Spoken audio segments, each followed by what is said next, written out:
आज के अपने गेस्ट मिस्टर आदिल खान, जो जामिया के अंदर सेकंड रैंक उन्होंने अभी अपना ऑब्टेन किया है। तो guys hello, good evening Sonia, जल्दी जल्दी जुड़ जाओ आप सब लोग।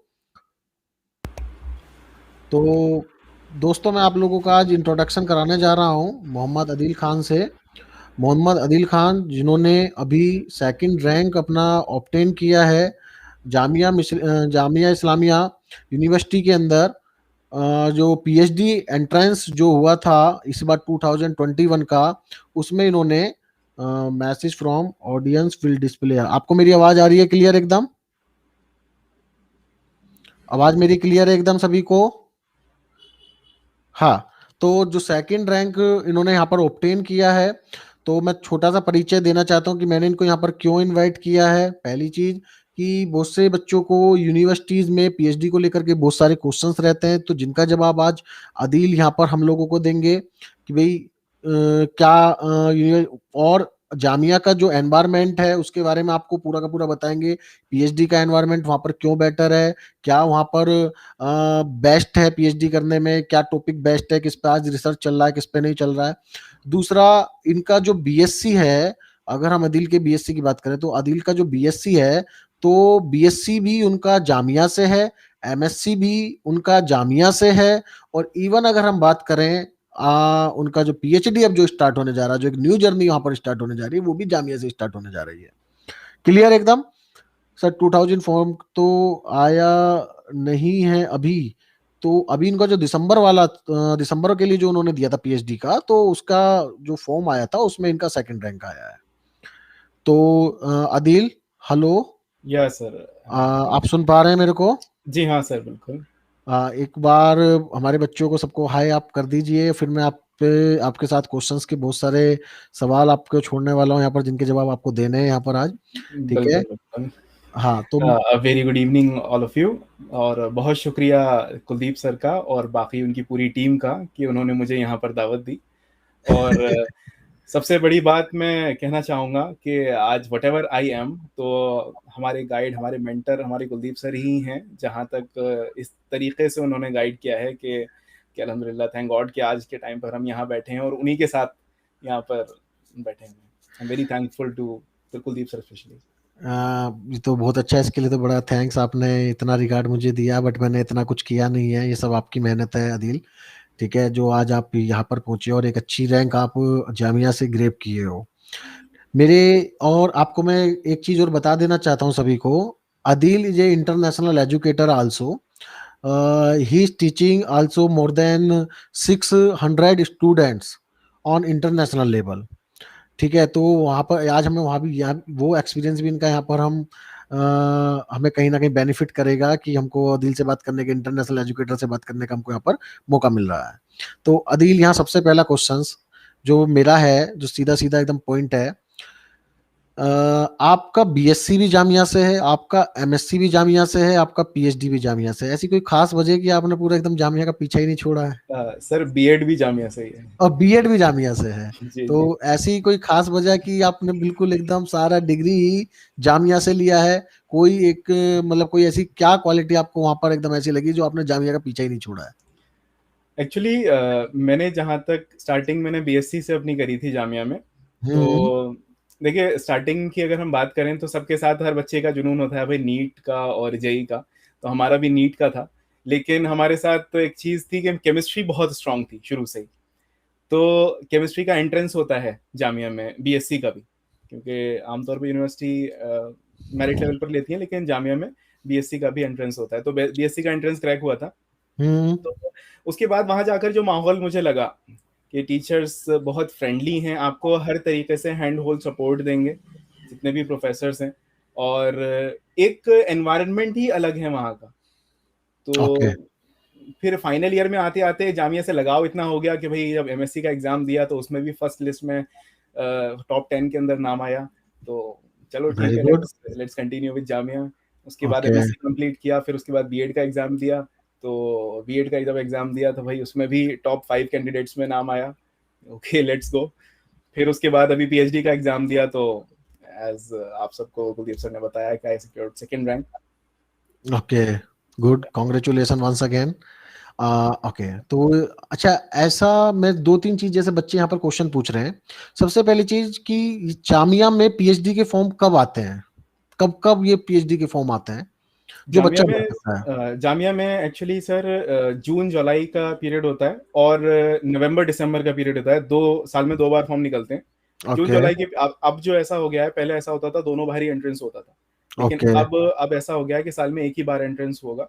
जून जुलाई वाला एंट्रेंस होगा, और जो दिसंबर नवंबर वाला वो जो है तो वो उनके लिए होगा जो कि एग्जम्प्टेड कैटेगरी के स्टूडेंट्स हैं, जिनका नेट गेट सब क्वालिफाइड होता है, वो अच्छा, उनके जिनका लिए वो already direct NET interview. GATE qualify है तो उनके लिए ही वो नवंबर दिसंबर में वैकेंसी होगी। जी जी जी। तो और जून जुलाई में ओपनली सबके लिए वैकेंसी होगी, कोई भी एग्जाम दे सकता है। जी हाँ, इवन एक उसमें खासियत ये भी है कि फॉर एग्जांपल मेरा अभी क्लियर हो गया और मैं चाहता हूँ कि मैं नेक्स्ट टाइम भी एडमिशन ले सकूँ, तो मैं मेरे लिए भी एग्जम्प्टेड रहेगा। Okay okay, good. जी जी। तो दूसरा पेपर का जो, एक तो दो बार यहाँ पर जामिया, आपने बताया कि दो बार जामिया का एंट्रेंस, मतलब एंट्रेंस एक बार ही होता है। एक बार तो नेट और गेट के बेसिस पर एडमिशन लिए जाते हैं जामिया में, और एक बार जो आपका बेसिस लिए जाते हैं जामिया एंट्रेंस और नेट गेट के बेसिस पर भी लिए जाते हैं। जून जुलाई में एंट्रेंस होता है। एम आई करेक्ट? जी हाँ बिल्कुल। ओके। ना, द सेकंड थिंग इज कि जामिया का जो एंट्रेंस होता है, चलो नेट का गेट का तो बच्चों को सभी को पता है, जामिया का जो जून जुलाई में जो एंट्रेंस होता है उसका मैक्सिमम मार्क्स कितना होता है? क्वेश्चन मैक्सिमम मार्क्स कितने क्वेश्चंस पेपर के अंदर होते हैं? नेगेटिव मार्किंग होती है कि नहीं होती? ओके, तो सबसे पहली चीज के क्वेश्चन पेपर कैसा होता है सर? क्वेश्चन पेपर टोटल मिला के देखा जाए तो 4 घंटे का क्वेश्चन एग्जाम होता है, 4 आवर्स का? जी हाँ 4 घंटे का एग्जाम होता है, ओके। जिसके अंदर देखा जाए तो 3 सेक्शंस होते हैं बिल्कुल अलग अलग। पहला हम्म। सेक्शन 2 घंटे का होता है, जिसके अंदर हमारी कुछ मेन चीजें हैं जो मैंने लिख भी रखी थी, जिसके अंदर हमारा रिसर्च एप्टीट्यूड और कम्युनिकेशन स्किल्स, तकरीबन ओके। 30 से 35 क्वेश्चन इसमें होते हैं। उसके अलावा क्वेश्चंस 10 से, किस टाइप के होते हैं? कोई एक आध क्वेश्चन जैसा आपको याद हो? जी जी, तकरीबन क्वेश्चंस हमारे नॉर्मली रिसर्च एप्टीट्यूड से रिलेटेड होते हैं। मेरे पास पेपर भी था, मैंने आज निकाल के रखा था इसीलिए। ओके। तो it will be like research methods आप कौन कौन से यूज कर सकते हैं, एनालिटिकल टेक्निक्स कौन कौन सी यूज कर सकते हैं, तो और ये क्या पेपर नाम जो है। 2 घंटे का होता है रिसर्च एप्टीट्यूड का, ये पूरा सब्जेक्टिव होता है या पूरा ऑब्जेक्टिव नहीं, होता पूरा है? ऑब्जेक्टिव होता है इसमें। तकरीबन 100 क्वेश्चंस होते हैं और ये 100 मार्क्स का ही होता है। ओके ओके ओके ठीक है, ओके और इसमें 30 से 35 रिसर्च एप्टीट्यूड और कम्युनिकेशन स्किल्स, इसके अंदर टीचिंग स्किल्स भी आती हैं। ओके। और 10 से 15 क्वेश्चन इंग्लिश के होते हैं, जो कि अनसीन पैसेज वगैरह जो होता है उस तरह के। हम्म। और फिर 30 से 35 क्वेश्चन क्वालिटेटिव और क्वांटिटेटिव एप्टीट्यूड के होते हैं, जो कि ओके जी हाँ, जो कि गेट का सेक्शन 1 जिस तरह का होता है। ओके, ठीक है बिल्कुल बिल्कुल। जी। और उसके बाद फिर 10 से 15 क्वेश्चन जनरल नॉलेज के होते हैं। ओके, तो मतलब कह ठीक सकते है, हैं 50% पेपर तो simple research aptitude, general knowledge, जी इसी हाँ, सब चीज का हो जी हाँ। गया है। और आखिरी के और 5 से 10 क्वेश्चन कंप्यूटर से रिलेटेड होते हैं। Okay okay okay okay okay okay जी ओके। जी जी। तो अगर हम देखा जाए तो मतलब 60% पेपर जो है वो केमिस्ट्री का है, 40% पेपर जो है वो रिसर्च एप्टीट्यूड कंप्यूटर इस चीज का है। बिल्कुल जी। तो जो केमिस्ट्री का हम मैन फोकस करते हैं, केमिस्ट्री की तरफ आते हैं हम सबसे पहले।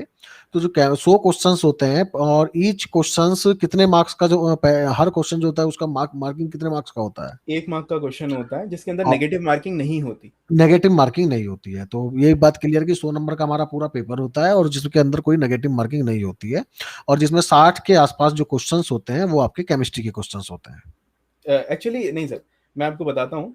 ये पेपर जो है ना 2 शिफ्ट्स में कंडक्ट कराया जाता है। ओके। जैसे मैंने आपको बताया ना 4 घंटे का पेपर होता है, तो 2 घंटा आपने सुबह को दिया, फिर आपको 2 घंटे ओके का ब्रेक मिलेगा, फिर दो ओके घंटे आपको वापस आना है। तो पहले वाला ओके दो ओके घंटा जो है वो एप्टीट्यूड का होता है, जिसके अंदर ओके। कंप्यूटर और जीके वगैरह जो मैंने बताया। दो ठीक घंटे है। का फिर ब्रेक होता है। फिर जो अगला 2 घंटा होता है, उसके अंदर पेपर के अगेन 2 सेक्शंस होते हैं, पेपर के जिसके अगेन अंदर, 2 सेक्शन होते हैं? हाँ, ओके।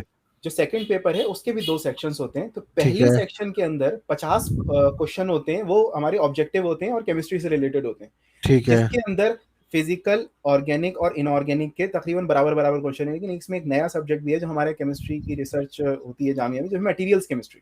ठीक है। ठीक है। ठीक है। ठीक है। ठीक है, तो मटेरियल्स केमिस्ट्री ये हमारे 4 अलग अलग हो गए। और इसमें होता है, उसके अलावा एक होता है subjective subjective part. Okay. Subjective part उसमें 5-5 नंबर के क्वेश्चंस होते हैं, तकरीबन 20 क्वेश्चन होते हैं, तो उसमें से 10 करने होते हैं हमें। 20 में से 10, मतलब 20 जी हाँ। सब्जेक्टिव क्वेश्चन होते हैं जिसमें से आपको 10 करने होते हैं, वो भी सब जी, केमिस्ट्री के होते हैं। सब केमिस्ट्री के होते तो हैं। वो कितने मार्क्स का होता है क्वेश्चन, 10 क्वेश्चन जो करने होते हैं? वो 5 मार्क्स का होता है, तो 50 मार्क्स मतलब का वो हो गया तो वो। पूरा पेपर जो हुआ आपका वो 150 मार्क्स का हो गया। नहीं, 50 तो एमसीक्यू हो गए। 50 MCQ each every 1 marks and the, हाँ, और और 50 मार्क्स का आपका ये 100 हो नंबर, गया। और 50 नंबर का जो पहली शिफ्ट में पेपर हुआ था वो 100 नंबर का था, वो टोटल 100 200 नंबर मार्क्स का। का। टोटल 200 मार्क्स का। ठीक है जी। गाइज, यहाँ पर हमें देखने को मिला है पूरा 200 मार्क्स का आपका जामिया का पूरा पेपर हुआ। 100 मार्क्स का पहली मीटिंग में और 100 मार्क्स का सेकंड मीटिंग में। ठीक है, जी हाँ। Okay good. अच्छा, पेपर में जो केमिस्ट्री के जो क्वेश्चंस आते हैं, जैसे पीएचडी के आते, पीएचडी के लिए जो क्वेश्चंस आते हैं वो क्वेश्चंस मोस्टली कहाँ से होते हैं? जैसे आपने प्रिपरेशन किया होगा तो क्वेश्चनों को आपने देखा होगा, तो क्वेश्चन मोस्टली होते कहाँ से हैं? देखिए सर, क्वेश्चंस जो होते हैं आमतौर पे गेट के, स्पेशली ऑर्गेनिक के जो क्वेश्चंस मैंने देखे, मैंने ऑब्जर्व करे, वो गेट के प्रीवियस ईयर्स होते हैं ज्यादातर। गेट के प्रीवियस ईयर्स होते हैं, जी हाँ। नेट के कम होते हैं, गेट के नेट ज्यादा के, होते हाँ, हैं। गेट के ज्यादा होते हैं। ओके। और दूसरी बात ये है कि फिजिकल केमिस्ट्री और इनऑर्गेनिक केमिस्ट्री में जो मैंने ऑब्जर्व किया, तो एमएससी का जो सेमेस्टर का जो सिलेबस है, तो उससे ज्यादा होते हैं वो। एमएससी तो जो सिलेबस है, जो जामिया का जो सिलेबस जी है। हाँ, जामिया का जो सिलेबस है, जामिया का ओके। सिलेबस अपना अलग होता है, वेबसाइट पे हाँ, उनकी मिल जाएगा। तो तो उसी अगर में कोई ही सारी बच्चा चीजें इंक्लूडेड जामिया है। के पीएचडी के एंट्रेंस की तैयारी करने के लिए जा रहा है, तो एक तो उसको गेट के प्रीवियस ईयर वहां पर लगाने चाहिए सारे के सारे। जी जी। ठीक है, दूसरा उसको जो क्वेश्चंस मिलेंगे वो जामिया का जो एमएससी का जो सिलेबस है केमिस्ट्री का, वो एमएससी के केमिस्ट्री के सिलेबस से, एमएससी केमिस्ट्री का जो बिल्कुल मैच सिलेबस है करेंगे। वहां से आप उसको क्वेश्चंस मिल जाएंगे। बिल्कुल मैच करेंगे। इवन कुछ ठीक है। क्वेश्चंस तो हमारे टाइम के सेमेस्टर और सेशनल के भी नजर आ गए थे। अच्छा, जो आपके सेशनल एग्जाम होते थे, तो इनका कहीं आप जैसे सेशनल एग्जाम के जो क्वेश्चंस पेपर हैं ये कहीं मिल जाएंगे बच्चे को इजीली? तो प्रोवाइड हम कराएं तो बच्चे को कैसे प्रोवाइड कराएं? ये तो सर देखिए, जामिया के लाइब्रेरी के आसपास जो फोटोकॉपी शॉप है, वहां पर तो मिल जाता है वहां से वैसे हम तो। ला करके बच्चों को प्रोवाइड जी करा सकते हैं। जी जी। थैंक यू अदिल, ये बहुत अच्छा लगा, आपने इतना सब बच्चों को यहाँ पर गाइड किया। और यहाँ पर एक क्वेश्चंस बच्चे के लिए सबसे पहले पूछना चाहता हूँ। एक बच्चे ने कहा कि आपने बीएड के बाद में पीएचडी क्यों की? ओके, बहुत अच्छा क्वेश्चन है, और कई हाँ, कि लोगों ने आपने पहले मुझसे ये बीएड चीज। किया, बीएड के बाद में फिर आपने पीएचडी की तरफ आए। आप डायरेक्ट एमएससी के बाद भी पीएचडी कर सकते थे। बिल्कुल बिल्कुल सर, बिल्कुल कर हाँ। सकता था। देखिए असल में एक्चुअली मेरा खुद का पॉइंट ऑफ व्यू ये था कि हाँ। पीएचडी में एंटर ही जब करना है जब केमिस्ट्री की असल समझ आ जाए। ओके। ठीक है, तो बीएड करके के दौरान इतना खुद को प्रिपेयर किया कि चीज़ों के रीजंस, और आज हम्म। के टाइम पर आप भी खैर बेहतर जानते हैं कि जो लोग नहीं जानते हैं हमारे स्टूडेंट्स, तो मैं कुलदीप सर के साथ पढ़ा भी चुका हूँ, हम कलीग भी रह चुके हैं। और जैसे कि कुलदीप सर ने बताया कि I am an international educator, तो बहुत सारी चीज़ों को देखते हुए फिर इतना ये हुआ कि हाँ, right now I am now, अब मैं कर सकता हूँ, चलो अब करते हैं। तो इसलिए मुझे ये चीज़ बेहतर लगी। एक बच्चे ने बहुत अच्छा क्वेश्चन पूछा सर, जामिया से पीएचडी करने में क्या जैसे हम दिल्ली की बात करें, दिल्ली में 2 यूनिवर्सिटीज हैं। जो सेंट्रल यूनिवर्सिटी की बात है, यूनिवर्सिटी काफी है, लेकिन जो central university, Delhi university and the Jamia university.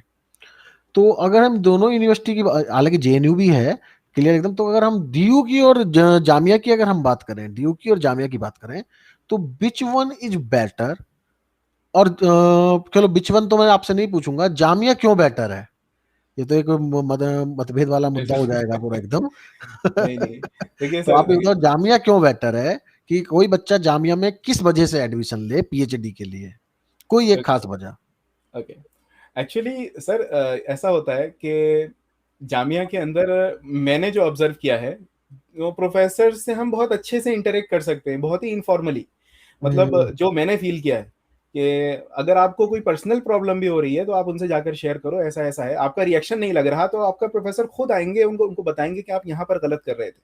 Okay. ये चीजें मैंने ऑब्जर्व करी क्योंकि ऐसा कोई स्पेसिफिक एरिया रिसर्च का जो सबसे बेस्ट हो जामिया के अंदर? जैसे हर आईआईटी का, जैसे हम आईआईटी बॉम्बे की बात करें तो क्वांटम फील्ड को जाना जाता है कि क्वांटम पे बहुत अच्छे से काम होता है। यदि हम कानपुर को बात करें तो फिजिकल में सोलर सेल पे, कंडक्टिविटी पे, इलेक्ट्रोकेमिस्ट्री पे बहुत अच्छे से वर्क होता है। ठीक है, और ये ऑर्गेनिक की बात करें, ठीक है, और आपकी तो आपकी आईआईटी दिल्ली का नाम आता है। तो ऐसे ही ऐसा कोई फीचर है जामिया का, ऐसा कोई रिसर्च एरिया है जो सबसे बेस्ट हो कि यहाँ बच्चे को अगर ये रिसर्च करनी है तो हमारे यहाँ पर आओ, हमारे यहाँ प्रोफेसर ये है, इनका सबसे अच्छा काम ये चल रहा है, इनके इतने पेपर पब्लिश हैं। तो ऐसे किस टॉपिक के लिए आप रिकमेंड करना चाहेंगे जामिया को? देखिए सर, टॉपिक की जहाँ तक बात है, सबसे पहली चीज़ तो मैं कहूँगा कि आपका इंटरेस्ट कहाँ लाई करता है स्टूडेंट का, कि भाई आपका ऑर्गेनिक में है, इनऑर्गेनिक में है या फिजिकल में। दूसरी बात कि हाँ, ट्रेंड कैसा चल रहा है, कि किस तरह के आजकल किस तरह की रिसर्च हो रही है, तो मैं उसके लिए रिकमेंड करूँगा मटीरियल्स केमिस्ट्री को। मटेरियल मट केमिस्ट्री जी हाँ, को। मटीरियल केमिस्ट्री में जो काम हो रहा है वो बेमिसाल काम हो रहा है।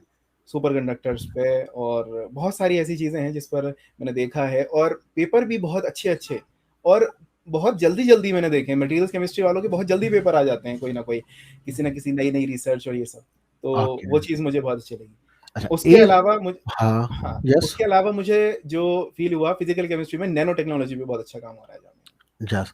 तो मतलब अगर कोई बच्चा मटेरियल पे काम करना चाहता है या नैनो टेक्नोलॉजी पे काम करना चाहता है तो ही सी कैन ज्वाइन जामिया यूनिवर्सिटी। बिल्कुल, बिल्कुल। बाकी ओके। ऑर्गेनिक सिंथेसिस का भी बहुत अच्छा काम है, कि क्योंकि ऐसा तो मैंने कहीं किसी भी लैब में, मैं तकरीबन सभी लैब में गया हूँ, जितने भी प्रोफ़ेसर्स हैं, तो लैब में मुझे ऐसा नहीं लगा कि हाँ यार, इनका काम ऐसा ही है। मतलब हर चीज़, हर जगह कोई नई और स्पेशल चीज़ मिलेगी।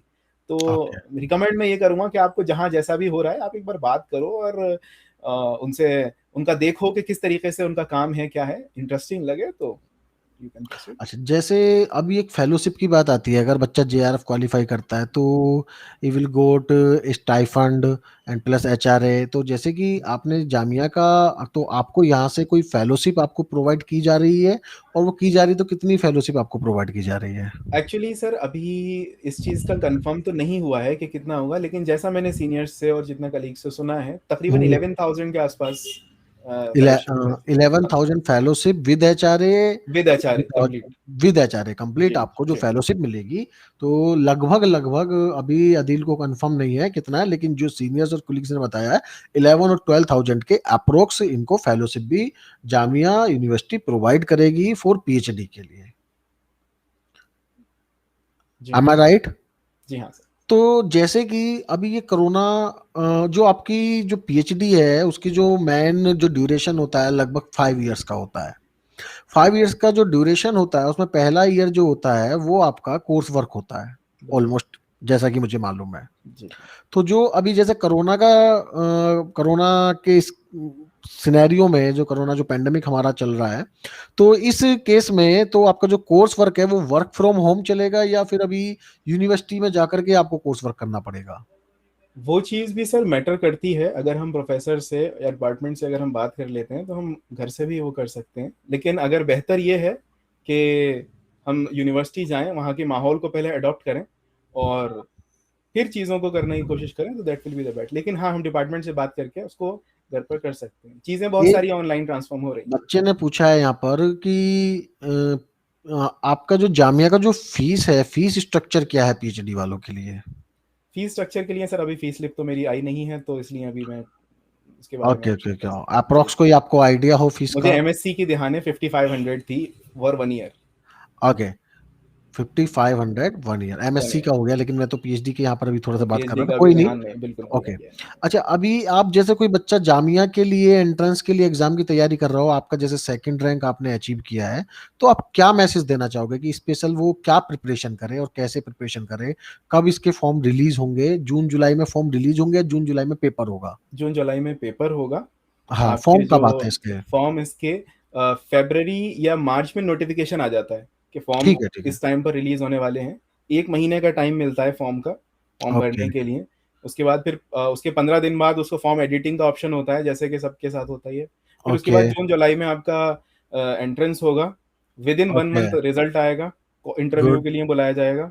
फिर वहां पर अपना फिर वही साइनॉप्सिस वगैरह जमा करते हैं, फिर आगे का प्रोसीजर वही होता है। Okay okay okay okay. तो अगर आप बच्चों को पेपर एग्जाम के लिए क्या मैसेज देना चाहते हैं? ठीक है सर, एग्जाम और के लिए जी, जी, जी, जी। जी, यस यस यस। एग्जाम के लिए सर चीज़ ये है कि अगर हमें हमारा हमारा जो सिलेबस है नेट और गेट का, एटलीस्ट वो क्लियर है हमें कि क्या चीज़ कैसे आएगी और कहाँ से आएगी, तो आई थिंक कि वो मोर देन इनफ है जामिया का एंट्रेंस क्वालिफाई करने के लिए। तो अगर कोई बच्चा नेट गेट की तैयारी कर रहा है तो that is the G, NF for Jamia. या अच्छा, सबसे पहली चीज एक बच्चे ने पूछा है सेंटर कहाँ कहाँ होते हैं, क्या सेंटर जो एग्जाम सेंटर होता है वो जामिया पीएचडी ही का तो दिल्ली में ही जामिया में ही होता है पीएचडी। जामिया में होता है? जी। अच्छा, एक दूसरी चीज, क्या एग्जाम के बाद कोई इंटरव्यू भी होता है? जी हाँ सर, एग्ज़ाम के बाद इंटरव्यू होता है। इंटरव्यू का क्या प्रोसेस है, क्या इंटरव्यू आपका कितनी देर इंटरव्यू आता है, वो पूरे इंटरव्यू का एक छोटा सा संक्षेप में हमारे सभी जितने भी छात्र हैं, जितने भी स्टूडेंट हैं, आपसे सुनना चाहते हैं कि आप अपने इंट इंटरव्यू आपका कैसे स्टार्ट हुआ, एक जस्ट बिल्कुल एकदम इमेजिनेशन उसी एक क्रम में आकर के कि आपका इंटरव्यू यहाँ से स्टार्ट हुआ, आपसे ये पूछा गया, इतनी देर का इंटरव्यू हुआ, वो सारी चीजें बच्चे जानना चाहते हैं। ओके, इंटरव्यू का मैं एक आइडिया दे देता हूँ क्योंकि मेरा इंटरव्यू जो है वो नेक्स्ट वीक है। Okay, okay okay okay. या इंटरव्यू का, हाँ, मैंने जामिया के इंटरव्यू दिए हैं, हाँ। एमएससी में है, बीएड में। तो देखिए, सबसे पहले जामिया वाले आपसे ये जानना चाहेंगे कि आप जामिया के बारे में क्या जानते हैं। ओके ठीक है, ये आप सबसे पहला सवाल होता है जामिया से रिलेटेड कि भाई यूनिवर्सिटी है, कहाँ से स्टार्ट हुई, कब बनी, कौन कौन इसके फाउंडर्स थे। तो ये एक कॉमन सवाल सबके साथ होता है। ओके उसके बाद आपका फिर इंटरेस्ट पूछा जाता है कि इस सब्जेक्ट में आपका इंटरेस्ट क्यों है और आप क्यों ओके। यही क्यों करना चाहते हैं। और फॉर एग्जांपल अगर आपका किसी आईआईटीज वगैरह में कहीं हो गया तो आप छोड़कर चले जाओगे क्या? ओह, क्योंकि या ये तो क्वेश्चन हर जगह ही पूछा जाता है। बिल्कुल बिल्कुल, तो ये मतलब इस चीज को थोड़ा सा अपने तरीके से हैंडल करना होता है। तो खैर बहुत ऐसा बहुत खतरनाक वाला इंटरव्यू तो नहीं होता कि केमिस्ट्री के रिलेटेड बहुत कुछ पूछ लिया। हाँ, लेकिन जो आप अपना रिसर्च प्रपोजल देंगे तो उस रिसर्च प्रपोजल में आपको ए टू जेड सब कुछ मालूम होना चाहिए। जैसे मेरा ओके ऑर्गेनिक है तो ऑर्गेनिक में मुझे स्पेक्ट्रा, सारे उसके स्पेक्ट्रा मुझे मालूम होने चाहिए। हर स्पेक्ट्रा की पीक का रीजन मालूम होना चाहिए कि यह है तो क्यों है और कैसे है। ओके, मतलब यहाँ पर इंटरव्यू से पहले आपसे एक रिसर्च प्रपोजल भी लिया जाता है। जी हाँ, तो जो आप रिसर्च प्रपोजल देते हैं उसका आपको बहुत अच्छे से प्रिपरेशन करना चाहिए। बिल्कुल। कोई और लास्ट मैसेज जो आप हमारे स्टूडेंट्स को रिटर्न एग्जाम के लिए देना चाहते हो, हाँ, और अपनी इस रैंक का श्रेय आप किसको देना चाहते हो? बिल्कुल, बिल्कुल। देखिए, सबसे पहले रैंक की ही बात कर लेते हैं, तो बाय हार्ट मैं सिंपल सी बात कहता हूँ कि हमारे कुलदीप सर हैं, जिन्होंने हमारे साथ जी काफ़ी जी। मेहनत करी है, काफ़ी ज़्यादा मेहनत करी है, मतलब एक तरीके से हैंड होल्डिंग सपोर्ट दिया है। और बाकी थैंक यू, हमारे इसके लिए जामिया थैंक के यू। प्रोफ़ेसर्स हैं और हमारे स्कूल टीचर्स हैं, जिनकी वजह से हम यहाँ पर हैं। लेकिन सबसे और आई एम वेरी थैंकफुल, सबसे पहली बात मेरे पेरेंट्स जो हैं, जिन्होंने मुझे सपोर्ट किया बिल्कुल यहाँ तक बिल्कुल आने के बिल्कुल लिए। बिल्कुल। एंड ये तो हमारे रैंक की बात हो गई। और जहाँ तक रिटन एग्जाम की बात है, तो रिटन एग्जाम में ये है, सबसे मेन चीज होती है आपका कॉन्फिडेंस। आप यस। आप किसी भी एग्जाम में जाइए, किसी भी इंटरव्यू में जाइए, जब तक आपके पास कॉन्फिडेंस नहीं है आप डर के बैठ जाएंगे। तो कॉन्फिडेंस सबसे पहले तैयार करिए कि हाँ आप कर लेंगे, क्योंकि कोई भी चीज इम्पॉसिबल नहीं होती। आप यस। कहीं भी जाइए, आप आराम से कर सकते हैं। दूसरी बात यह है, अपने जो भी सब्जेक्ट्स हैं, जो भी आपकी चीजें हैं, आप उनको क्लियर रखिए। मन में डाउट आए तो डाउट को क्लियर कर लीजिए, ना कि उसको स्किप करिए। तो ये 2 चीज़ें हैं जो मैं रिकमेंड करूँगा। ओके। अच्छा, आपका फ्यूचर प्लान क्या है आगे पीएचडी करके? सर, मेरा फ्यूचर प्लान देखिए, मैं जहाँ जिस चीज़ में, जिस फ़ील्ड में मैं परफ़ेक्ट हूँ, वो तो आप बेहतर जानते ही हैं। वही नहीं हमारी नहीं, मैं तो जानता हूँ, बच्चे भी जानना चाहते हैं जी, आज। जी। मेरी मेरी टीचिंग है, सबसे हाँ, प्राइमरी जो मेरा एम है, टीचिंग है, ओके। स्पेशली यूनिवर्सिटी टीचिंग में या किसी बड़े लेवल पर और इंटरनेशनल लेवल पर। इवन मैंने कुछ सेमिनार्स भी करे थे स्टूडेंट्स के साथ, हाँ। यूएई में, टर्की में। और ओके। गुड। कई सारे, तकरीबन उसमें भी 2-2 300-300 स्टूडेंट्स आए थे और इट वाज़ वंडरफुल। यानी कि उन लोगों को आपका एक मालूम है। वीडियो भी मैंने देखा था यूट्यूब पे, करेंसी का एक वीडियो आपने डाला था। आपने पूरे दुनिया भर के सारे नोट पैसे सब इकट्ठे करके उस पर डाले हुए हैं, उस पर 1 मिलियन व्यूज भी हैं। जी तो हाँ उसके सर। लिए भी मैं आपको कांग्रेचुलेट, मैंने देखा था एक वीडियो में, बड़ा इंप्रेस हुआ था आपकी वो वीडियो देख करके। खैर, उसके लिए भी मैनी मैनी कांग्रेचुलेशन। ठीक है कि बहुत-बहुत आपने इतने एक वीडियो से 1 मिलियन व्यूज आपने वहां पर लिए। और देखो, इतनी बच्चे आपके फेवर में आज यहाँ पर आए। एक बच्चे ने क्वेश्चन पूछा है कि जो सब्जेक्टिव क्वेश्चन होता है वो कितने मार्क्स का आपका आता है, मतलब 5 मार्क्स का होता है। कितना लेंथी वो क्वेश्चन होता है, सॉरी, ओके। कितना लेंथी वो क्वेश्चन होता है, कितने वर्ड्स में आपको लिखना होता है उसका आंसर? एक्चुअली सर देखिए, मैं एग्जांपल बता देता हूँ किस-किस तरह के क्वेश्चन होते हैं। फॉर एग्जांपल कोई एक नेम रिएक्शन है, उसका आपको मैकेनिज्म लिखना है, ओके ठीक है? तो वही मैकेनिज्म में तो आप अगर थोड़ा बहुत डिफाइन कर दो तो मोर देन इनफ है। कोई ओके डेरिवेशन है, तो इस तरह का होता है। फॉर एग्जांपल एक क्वेश्चन आया था मेरे पास, जिसमें ओके पॉलीमराइज़ेशन का मैकेनिज्म लिखना था। तो ओके आम तौर पे आपको बहुत ज़्यादा एक्सप्लेन नहीं करना, आपका काम हो जाए बस टीचर को समझ में आ जाए कि हाँ बंदे के पास नॉलेज है, पॉइंट्स में आंसर लिखकर, and that's it. Okay okay okay okay. तो अदील बहुत अच्छा लगा हमारे सभी बच्चों को। बच्चों अगर कोई आप क्वेश्चन पूछना चाहते हैं तो अभी यहाँ हम आपको 30 सेकंड प्रोवाइड करते हैं, जल्दी जल्दी अपने कमेंट में जो भी आप पूछना चाहते हैं अदील से आप क्वेश्चंस पूछ सकते हैं, ठीक है। कोई भी जो आपके डाउट है, प्रीवियस ईयर क्वेश्चन साइट पे अवेलेबल होते हैं क्या जामिया के पीएचडी एंट्रेंस के? नहीं नहीं सर, उस पे अवेलेबल, साइट पे अवेलेबल नहीं होता। साइट पे अवेलेबल नहीं होते हैं।